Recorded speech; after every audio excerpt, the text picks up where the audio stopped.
सबसे बड़े दंगल में आपका एक बार फिर स्वागत है। बातचीत के सिलसिले को जोड़ेंगे हमारे साथ हमारे मेहमान लगातार बने हुए हैं।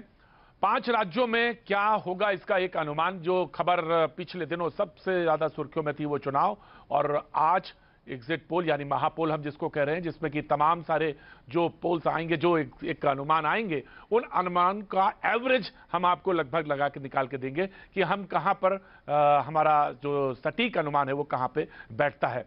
लेकिन जो 5 राज्यों के चुनाव हुए उससे पहले मैं आपको एक बात और कहना चाहूंगा। निश्चित तौर से हम सब का निगाह जो इस वक्त है और जिस देश परेशानी में गुजर रहा है कोविड, उस पर हमारी निगाह है और उस पर खबरों पर हम लगातार बने भी हैं। हम आपको अपडेट भी देते रहेंगे। उससे संबंधित कोई भी खबर हमारे पास आएगी हम आपके पास पास ऑन करेंगे। निश्चित तौर से सबसे बड़ा इस समय जो चिंता का विषय है वो वही है, लेकिन हाँ, जो खबरें इस वक्त सुर्खियों में हैं उन पर भी मेरी निगाह है, और वो ये कि एग्जिट पोल जो महापोल है उस पर हम बातचीत का सिलसिला जोड़े हुए हैं। हमारे साथ कांग्रेस के, बीजेपी के प्रवक्ता और सीपीएम और टीएमसी के प्रवक्ता मौजूद हैं। जी, एक बात कही गई और ये बात कही गई कि बीजेपी ने एक जो है नफरत की पॉलिटिक्स की शुरुआत करी, और वो वहां पर ये बात खुले तौर से सीपीएम के प्रवक्ता ने यहां पे कही, और टीएमसी ने हिंसा की राजनीति करी। हम दोनों सवाल रखेंगे दोनों लोगों से, लेकिन पहले बीजेपी के प्रवक्ता जी, फिर हम अनुमानों की तरफ बढ़े आगे। बीजेपी के प्रवक्ता जी, देखिए, मैं बहुत स्पष्ट तरीके से कहना चाहती हूं कि हम विकास के मुद्दे पर चुनाव लड़ते हैं, सुशासन के मुद्दे को अपना आधार बनाते हैं और आदरणीय प्रधानमंत्री जी के गुड गवर्नेंस मॉडल को विपुल समर्थन पूरे देश में मिल रहा है। आप जानते हैं, एक पर एक चुनाव हम जीतते जा रहे हैं। आपने बिहार का भी परिणाम देखा। जब कोविड का प्रथम लहर चल रहा था, जब यूएस में ट्रंप की सरकार गिर गई, उस समय हम बिहार चुनाव नहीं, जीते। एक चीज बताइए, मैं आपसे जानना चाहता हूं कि बिहार का चुनाव मैं रोकना चाहूंगा। जी देखिए, मैं आपको एक मिनट रोकना चाहूंगा, एक मिनट रोकना चाहूंगा, मैं एक मिनट रोकना चाहूंगा आपसे, मैं एक रोकना चाहूंगा, मैं माफी के साथ रोकना, मैं माफी के साथ आपको रोकना, देखिए मैं माफी के साथ आपको रोकना चाहूंगा बीच में। मैं ये जानना चाहता हूं कि जो बिहार का चुनाव था, जिस तरह से बहुत नजदीकी चुनाव हुआ, आपका क्या है इस बार चुनाव नजदीकी है?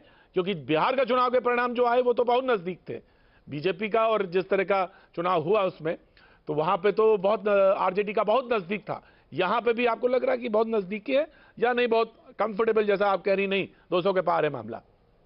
18,000 रुपए मिलते भारत सरकार की तरफ से, लेकिन ममता बनर्जी जी ने वहां के किसानों को, 75 लाख किसानों को वंचित रखा। बीजेपी के प्रवक्ता को मैं रोकना चाहूंगा, बीजेपी के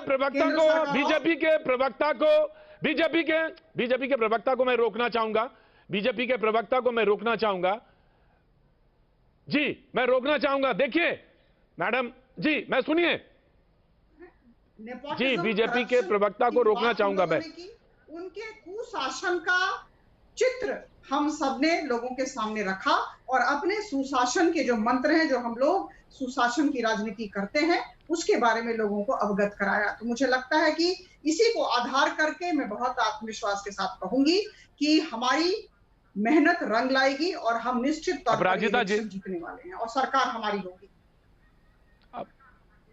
अपराजिता जी, आपको मेरी आवाज आ रही है?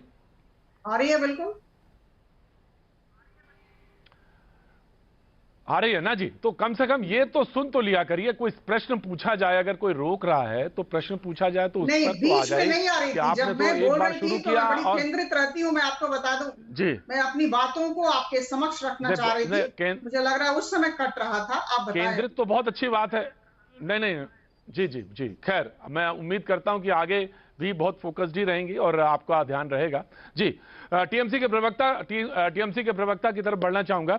हिंसा की राजनीति पे बार बार आपसे बीजेपी ने भी यही बात कही और लेफ्ट ने भी यही बात कही कि हिंसा की राजनीति आप कर रहे थे और हिंसा की राजनीति को आपने प्रश्रय दिया, आपने उसको संरक्षण दिया। जी, टीएमसी के प्रवक्ता विजय शंकर जी। उनके पास आरोप और प्रत्यारोप के सिवा कुछ है नहीं।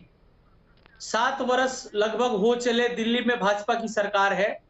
अगर 5 भी कार्य ये लोग बंगाल में किए हो केवल आरोप प्रत्यारोप, इनके इसके सिवा कुछ नहीं। इन्होंने जो दिल्ली में सरकार बनने के पहले जो वादे किए थे, एक भी वादा इन्होंने पूरा नहीं किया, चाहे वो बेकारी की हो, बेरोजगारी की हो, भुखमरी की हो, या अपने जो है 15 लाख रुपए करके अकाउंट में देने की बात, बहुत तरह के वादे थे, इन्होंने नहीं किया।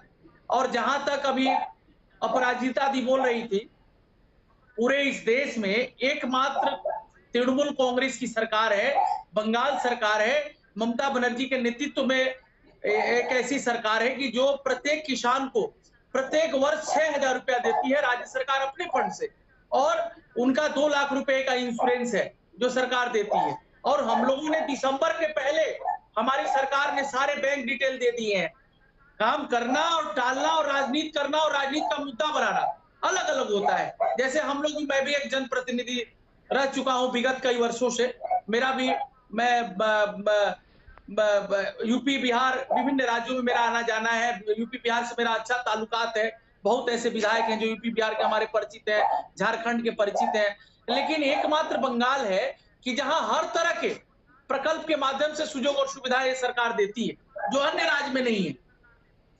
और यहाँ बहुत तरह की बात है। लेकिन यहाँ जो है प्रतीक भैया, मैं आपसे एक बात कहूंगा कि हमें पूर्ण विश्वास है कि बंगाल की जनता यह जानती है कि उनको या उनके दुख सुख में कौन ऐसी सरकार है जो विभिन्न प्रकल्पों के माध्यम से उनको सुजोग सुविधा मुहैया कराई है, या भविष्य में भाजपा की सरकार बनती है तो इन सुविधाएं उपलब्ध रहेगी कि नहीं, लोग शंके में, बीजेपी ने कहा, लोग सहमे हुए हैं।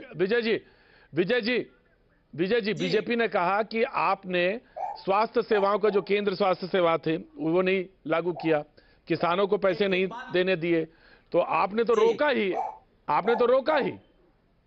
ना मैं बता रहा हूं, हम लोगों ने, हमारी सरकार जो है